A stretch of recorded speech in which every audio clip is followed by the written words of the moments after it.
So in this video we're going to have a look at how to make a little willow Christmas tree. I've pre-cut the trunk of the tree. This is the base or the butt end of a 5 or 6 foot rod of willow, approximately 10 inches in length.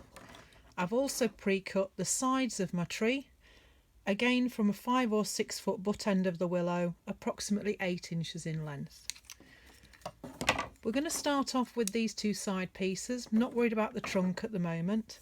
And the weaver I've chosen to use is a 4 foot piece of brown willow, so a nice slender thin piece of willow. I'm going to put the tip of the willow into there like that, and I'm just going to wrap it round 2 or 3 times to secure it. Once I'm wrapped round, I'm going to open up the sides of the tree just a little bit wider than I want, and I'm going to place this piece of willow down into the middle. The weave is just round and into the middle, round and into the middle. It's a figure of 8, keeping a nice amount of tension on as you go. And what you want to be mindful of is that this section here doesn't close up on you and you end up with a very thin small tree. Don't worry about this little bit here, it's incorporating into the weave. Doesn't matter really what it gets up to. So I carry on weaving, and as I say, I'm mindful of not closing this up. I'm also mindful of when I come round the corner, I'm taking it nice and gently, and I want to actually flatten the willow as it goes round. I don't want to end up with kinks as I go around my willow. And you want to go till you just about run out of willow. We certainly don't want this rod to be any thicker than this one. A couple of inches down. And then we're going to look at incorporating our trunk into there. Leave this one, we can cut this off later. And add in your trunk, and it's a little bit difficult for you to see because my thumb's going to be in the way an awful lot here, but just bear with. I'm going to start with the thin end, the tip end again, and I'm going to follow the same weave. So that one sticks out that side, this one's going to stick out this side, and it's still a figure of 8, but this time I'm incorporating that middle top section. So I'll let you see how that's going in. Round again. And then that's my weave. Let you have a quick look. I'm going to really push that down because we don't want any gaps, and I can continue weaving. Now as I'm going, this middle bit, this trunk, is messing me about a bit.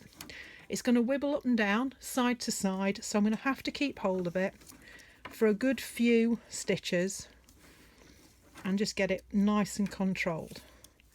And you don't want it sticking out too much at this top end, so after you've done a little bit of weaving, just compact it down and just pull it back a little bit. You certainly don't want it showing up through the top of there, but you do need a little bit of a stem on it. And take it nice and gently. I'm just going to turn it over. I find that I like to turn things over as I'm weaving from time to time. It also gives me an idea if everything's nice and level. I don't know if you can see here, but that's a little bit out of kilt, so I'm just going to push that and pull it about a little bit. And I'm ready to join in another willow. So just take another withy, and again joining in the thin end, and let you see how I've placed that in, and continue in the weave. You could use different colours of willow, different varieties of willow. That would give you a really nice stripy finish. That would look beautiful. I'm using all the same type of brown willow here, and it's up to you how big or how tall this tree gets, and you can change and amend the sizes so long as you are remembering that the willow that I'm using on these 3 pieces is not soaked, it's dry, and it's a lot thicker than the willow I'm weaving with. And the willow I'm weaving with obviously has been soaked in order to make it nice and pliable. Now I don't think I'm far off finishing my Christmas tree. One more rod, but a few things I just want to point out to you. One is that I don't want any finishes on this middle section here. All my finishes are on the outside edge. And it doesn't really matter if you start with the butt or the tip being the thin bit, the butt being the fat bit, but it does matter that you finish off with the butt end. So here, I'm almost nearly there. I'm just going to compact everything, but I'm going to stop because I want to look at this rod here. I'm not going to take it around the outside edge, but what I am going to do is I'm going to kink it just slightly short so that it sits on the inside of this weave. I'm then going to trim it, and I'm going to trim with a sloping cut, and then hopefully that will sit into there, and I'm going to push it down into the weave to secure the weave. So that's all of my weaving done. Now it's time for the tree to have a haircut. Do not cut this one. This is the trunk. So I'm going to cut both sides off, and then I'm also going to cut these sections off here, and I'm going to cut those flush with the tree. Nice sharp pair of secateurs makes all the difference, so you get a nice clean cut. And then if you want to, you can cut the top of the tree. I like a little bit of a sloping cut. That's entirely up to you. We just got that little one at the front there. So there's my tree, and I've got this bit stuck out at the back, and if you wanted to follow the star wand video, that will give you a little star wand, and we can look at putting that into the top just in there. So just measure up. Sloping cut will enable it to go in a little bit better.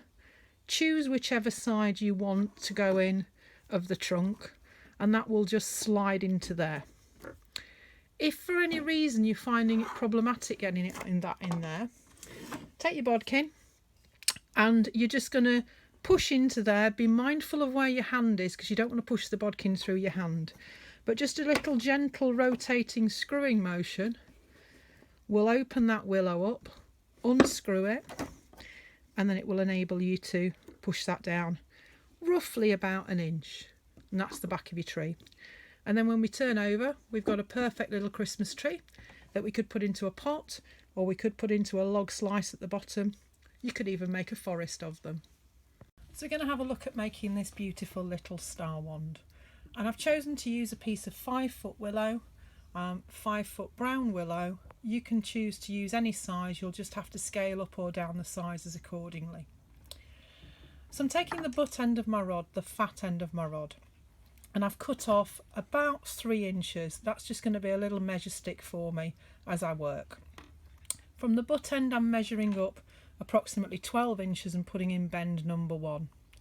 I can then use my measure and put in bend number 2, bend number 3, bend number 4, and bend number 5. My measure is all done with. So I'm going to go back to the butt end, and I'm going to use the first bend, and I'm going to take the willow, take the rod underneath the actual section that I've started with, the fat end. So there's bend number 1, bend number 2, bend number 3 is not touching that, but it's slightly beyond. I can then take this thinner bit over the top, and then I can bring it back round underneath again. And with a little bit of adjustment, I'm looking for bend number 5 being able to touch this main bit of the wand. So I just want to just adjust these and just squeeze these a little bit, jiggle them about until that comes in and touches down there. A little bit of adjustment. I'm then going to take this section here, I'm going to wrap it round twice, once, twice, and point it back up towards my star. And I'm going to use this thin end to just scribble in and to fill in this middle section. So I'm taking it from this, I call them the armpits of the star, these sections here. So this armpit to this armpit, to an opposite armpit, an opposite armpit, and then with that last little section, I'm just going to sew that in and do 2 or 3 sews just to secure it, and maybe 1 more. And you can either leave that little section hanging out to be like a little shooting star, or I'm just going to trim that and cut that nice and close. And there we have a little willow star.